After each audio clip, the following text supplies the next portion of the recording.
Repairs. Carpentry to prepare cement box and other wood repairs. Carpentry. Carpentry is a skilled trade and a craft in which the primary work performed is the cutting, shaping and installation of building materials during the construction of buildings, ships, timber bridges, concrete formwork, etc.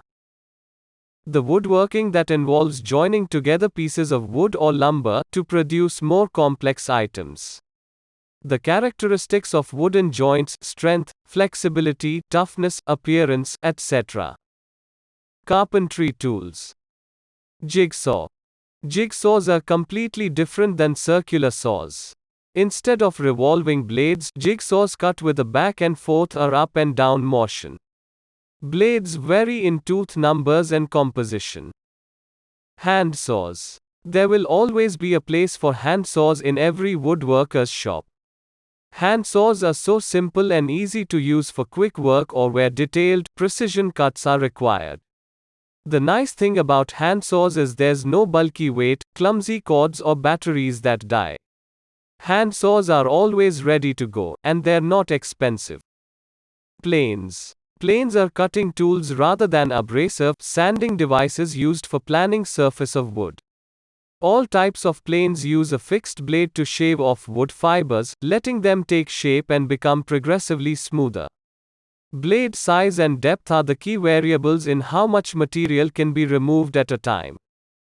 Hand files. Often, there's no better tool than a hand file to shape and smooth wood.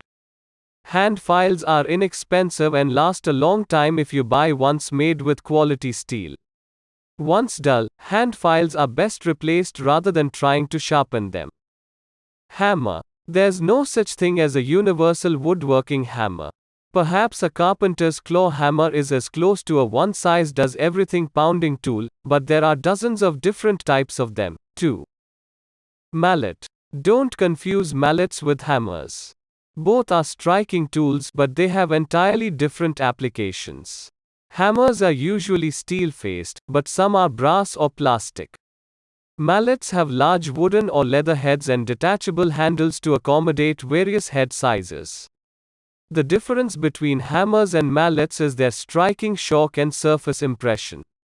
Mallets are much softer than hammers and absorb shock rather than deliver it. They also leave minimal striking marks, making mallets perfect for tapping wood joints together. Power drill. Power drills can be a beginning woodworker's best friend. Only a few old-time craftspeople still use a brace and bit or a hand drill. Electric-powered drills are used so often in the workshop and for so many reasons. They're not only for drilling holes.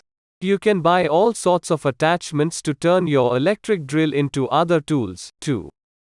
Screw gun. Screws are the all-round best fasteners for woodworking.